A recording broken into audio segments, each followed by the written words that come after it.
Nous démarrons notre essai de la nouvelle concession Fiat qui jouxte Sodiva Citroën, qui intègre également la nouvelle concession de DS et de Jeep Martinique.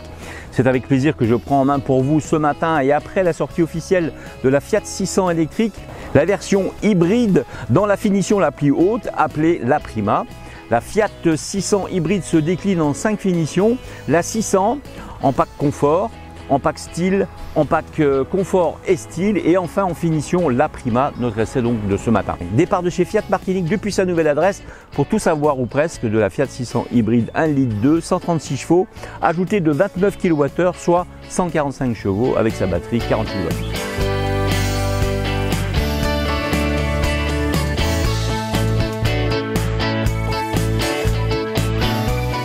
Prenez une Fiat 500, donnez-lui une vocation familiale et allongez-la de plus de 50 cm. Elle peut dorénavant embarquer dans un très bon confort toute votre petite famille. À 4,17 m et à un empattement de 2,56 m, le modèle se situe à la croisée des citadines et des compacts sur le segment B SUV. Et elle est plus petite que la Peugeot 2008, 4,30 m et légèrement plus grande que la Jeep Avenger, 4,08 m. Si on scrute la construction du modèle, sous la stylistique typiquement italienne se cache un châssis lui bien français, à savoir la plateforme CMP développée à l'époque par PSA Peugeot Citroën et qui sert depuis de base à plusieurs modèles du groupe Stellantis chez Opel, Peugeot, Citroën ou Jeep. C'est plutôt une bonne nouvelle car la fiabilité de cette plateforme et de ces différents modèles n'est plus une légende. Voyons ensemble maintenant la suite.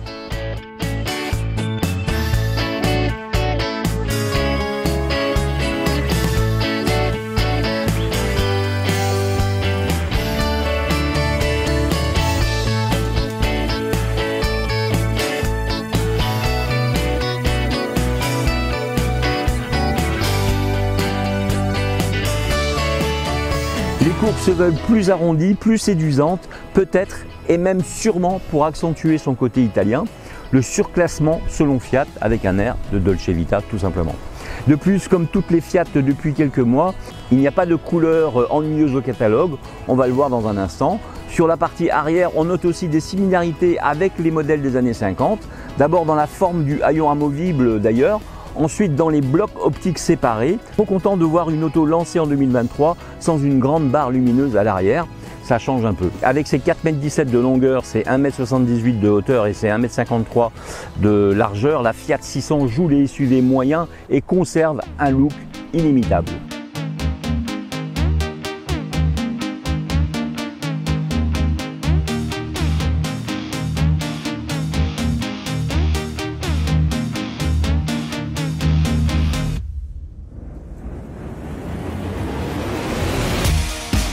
La finition La Prima vient peaufiner son look à l'italienne, mais aussi son confort et sa sécurité. À l'extérieur, les jantes acier de 16 pouces dotées d'enjoliveurs bicolores de la 600 cèdent leur place dans la finition La Prima à des jantes en alliage diamanté de 18 pouces, tandis que du chrome apparaît sur le logo 600. Les entourages de vitres et la canicule d'échappement également. L'entrée de gamme, baptisée 600, propose elle une motorisation hybride de 100 chevaux. Cette version de base embarque déjà comme principaux équipements de série la climatisation manuelle, l'instrumentation numérique de 7 pouces, l'écran tactile central de 10,25 pouces avec service connecté, les feux arrière à LED, le freinage autonome d'urgence avec détection de piétons et cyclistes, les projecteurs full LED, le radar de recul, le régulateur de vitesse et les commandes au volant.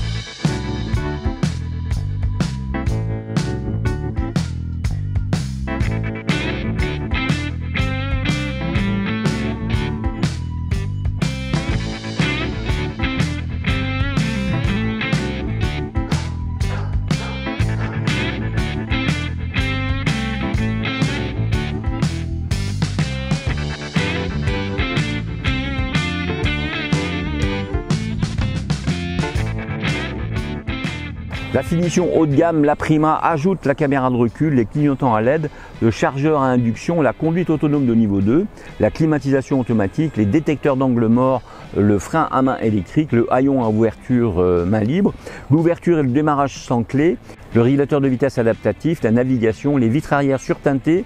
Et cette voiture, la 600 La Prima, propose la sellerie ivoire soft touch et la lumière d'ambiance. On est dans le raffinement à l'intérieur et c'est surtout la liste donc de ces équipements qui ont fait une valeur sûre sur ce marché et sur son segment.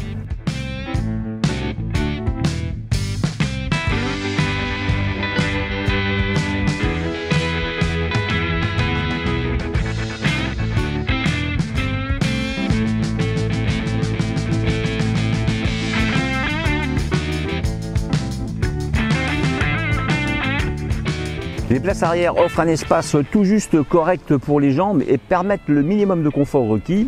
Je relève que la place centrale, si elle est étroite, s'avère moelleuse. Le coffre gagne 25 litres par rapport à la 600 électrique, grimpant à 385 litres. Il fait mieux que la majeure partie de ses cousins de taille équivalente, Jeep Avenger, Opel Mokka et DS3, et s'avère relativement logeable dans l'absolu.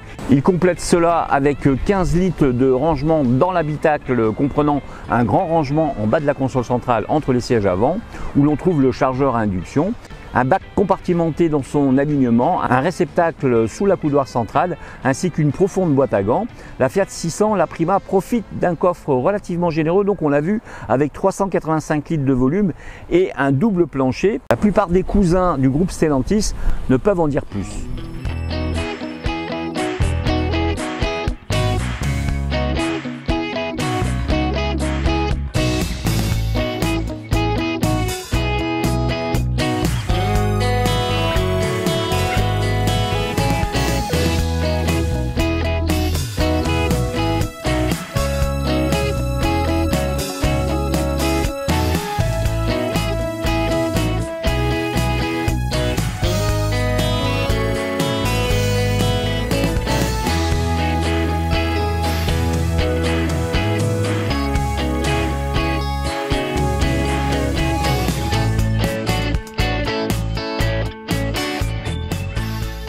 Le groupe moto-propulseur de la nouvelle Fiat 600 hybride se compose, comme indiqué, de l'habituel moteur turbo-essence 1,2 litre 3 cylindres de 136 chevaux, couplé à un moteur électrique de 21 kW, soit 29 chevaux, intégré à la boîte de vitesse automatique à double embrayage et 6 rapports, qui transmet la puissance et le couple aux seules roues avant. Cette 136 chevaux reçoit donc le 1,2 litre 3 cylindres, bien connu ailleurs dans le groupe, et doté de la chaîne de distribution promise, plus fiable que la courroie ayant posé beaucoup de problèmes.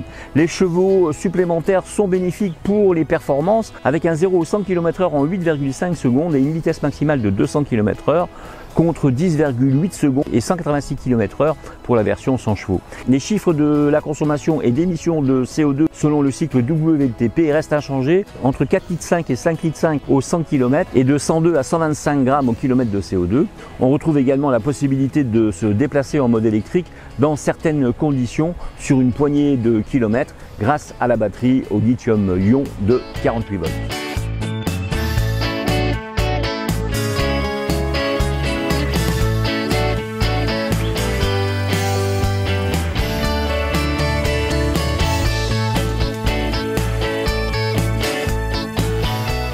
Côté conduite, la Fiat 600, la Prima hybride offre une expérience agréable et économique. Son design élégant et ses équipements complets la dotent de précieux points pour notre magazine. Elle offre donc une vraie polyvalence. La direction est précise et la maniabilité facile. Les suspensions sont confortables pour des trajets courts sur route et en ville. Elle absorbe assez bien les chocs, ce qui rend les trajets quotidiens beaucoup plus agréables. Le système d'infodivertissement tactile est ludique, la caméra de recul ajoute au confort de conduite. Sur la route, si la boîte auto se montre assez rapide à la montée des rapports, elle est un peu trop lente à rétrograder. Heureusement, Fiat, en fonction de vos options, a prévu des palettes au volant pour les forcer. Par exemple, avant un dépassement qui, grâce au couple suffisant de 205 Nm et 170 tours minute, s'exécute aisément. Seulement 8,1 secondes pour passer de 80 à 120 km/h. À vous de voir maintenant et de l'essayer.